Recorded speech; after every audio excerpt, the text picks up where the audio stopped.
Pernah nggak sih, udah keangkat beban berat, coba berbagai variasi latihan, tapi otot nggak juga berkembang?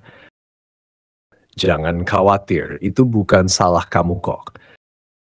Banyak orang ngalamin hal yang sama karena seringkali mereka nggak tahu cara yang benar untuk menerapkan metode progressive overload. Nah, di video ini, gue bakal jelasin metode progressive overload terbaik yang didukung riset terbaru, supaya kamu bisa terus progres dan lihat hasil nyata dari latihan. Oke, sebelum kita bahas lebih jauh, kita sepakat dulu ya tentang apa itu progressive overload. Intinya, progressive overload adalah prinsip dalam latihan yang mengharuskan kita secara bertahap meningkatkan beban atau intensitas latihan supaya tubuh kita terus beradaptasi dan berkembang.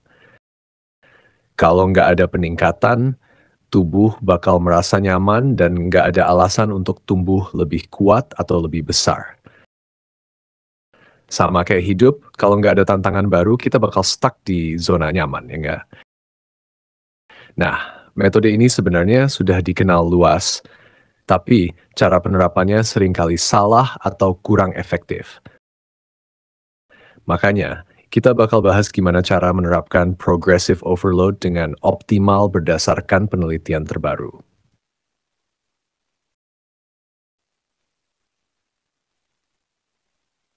Metode paling klasik dan mungkin yang paling banyak orang tahu lah meningkatkan beban angkatan. Tapi, ada strategi yang perlu diperhatikan biar nggak asal nambah berat. Menurut penelitian dari Journal of Strength and Conditioning Research, menambahkan beban sekitar 2,55% setiap minggu adalah langkah ideal. Kalau kamu bench press 60 kg, tambahkan sekitar 1,53 kg saja per minggu. Kenapa nggak lebih? Karena kalau beban naik terlalu cepat, risiko cedera juga meningkat. Dan tubuh belum tentu punya waktu cukup untuk adaptasi. Jadi, pelan-pelan aja. Fokus pada form yang benar. Baru tambahkan beban. Link riset, Journal of Strength and Conditioning Research. DIFWA, meningkatkan volume latihan. Kalau kamu merasa beban sudah mentok, coba mainkan volume latihan. Volume ini dihitung dari total repetisi dikali beban. Misalnya, kamu biasanya bench press 60 kg dengan 3 set 10 repetisi, total 1.300 kg. Untuk progressive overload, kamu bisa tingkatkan repetisi jadi 12 per set atau tambahkan 1 set lagi.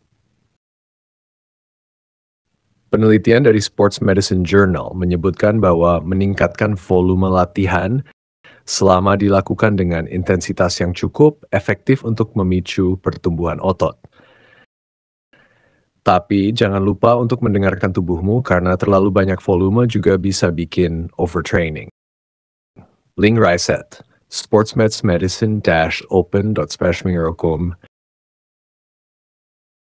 Cara 3, memperbaiki tempo latihan. Ini nih sering banget dilupakan. Banyak orang hanya fokus pada jumlah repetisi atau beban, tapi lupa soal tempo. Tempo adalah kecepatan kamu mengangkat dan menurunkan beban. Misalnya, kalau biasanya kamu bench press dengan tempo 1 detik naik dan 1 detik turun, coba ubah jadi 1 detik naik dan 3 detik turun. Penelitian di Strength and Conditioning Journal menunjukkan bahwa memperlambat fase eksentrik, bagian di mana otot memanjang seperti saat menurunkan beban, dapat meningkatkan ketegangan otot yang pada akhirnya merangsang pertumbuhan lebih besar. Jadi, coba deh lebih mindful sama tempo latihan kamu. Link riset, likeandgoodkinda.com, meningkatkan frekuensi latihan. Kalau biasanya kamu melatih 1 grup otot sekali seminggu, coba tingkatkan jadi 2 kali seminggu. Misalnya, kalau kamu biasanya nge-gym Senin untuk latihan dada, coba tambahin lagi di Kamis atau Jumat. Tapi ingat, frekuensi yang meningkatkan nggak berarti kamu nggak butuh waktu recovery. Studi dari Journal of Applied Physiology, Klika, menyebutkan bahwa melatih otot 2-3 kali seminggu dengan volume yang dibagi rata lebih efektif untuk hipertrofi dibanding hanya sekali seminggu. Tapi pastikan kamu tetap kasih waktu istirahat memperlelaplan 72 jam untuk grup otot yang sama. Link Reset, Journal Applied Physiology. Cara Lee menenangkan intensitas dengan superset dan drop set. Kalau kamu pengen sesuatu yang lebih menantang, coba deh mainkan intensitas dengan metode seperti superset atau drop set. Superset adalah melakukan 2 latihan secara berurutan tanpa istirahat, sementara drop set adalah menurunkan beban setelah mencapai failure dan lanjutkan repetisi. Penelitian di European Journal of Sports Science menunjukkan bahwa metode ini sangat efektif untuk meningkatkan stres metabolik, yang merupakan salah satu pemicu utama pertumbuhan otot.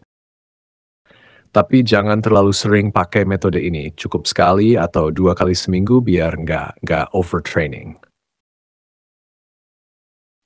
Link Reset, Reset, this lead fonlineline.com. Karena memastikan progres yang konsisten dengan catatan latihan. Ini tips yang mungkin terdengar sederhana, tapi dampaknya besar banget. Catat latihanmu.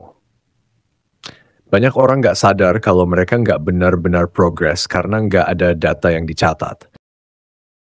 Misalnya, kamu bisa tulis berapa beban, repetisi, set, dan tempo yang kamu lakukan untuk setiap latihan. Dengan begitu, kamu bisa tahu apa yang perlu ditingkatkan. Penelitian dari International Journal of Exercise Science di US membuktikan bahwa orang yang mencatat latihan mereka memiliki kemungkinan lebih besar untuk konsisten dan progres dibanding yang nggak mencatat. Link Reset, digitalcommons.doku./ias, konsistensi dan sabar. Jadi, itulah metode progressive overload terbaik yang bisa kamu coba. Intinya, ada banyak cara untuk meningkatkan latihanmu. Dari menambah beban, volume, frekuensi, hingga bermain tempo dan intensitas. Tapi yang paling penting adalah kamu konsisten dan sabar. Ingat, membangun otot itu proses jangka panjang. Jangan buru-buru, jangan bandingin dirimu sama orang lain, dan selalu dengarkan tubuhmu. Kalau kamu suka video ini dan merasa terbantu, jangan lupa like, share, dan subscribe biar gue makin semangat bikin konten edukasi fitness kayak gini. Dan kalau kamu punya pertanyaan atau pengen gue bahas topik tertentu, langsung tulis di kolom komentar. Stay fit, stay strong, dan sampai ketemu di video berikutnya.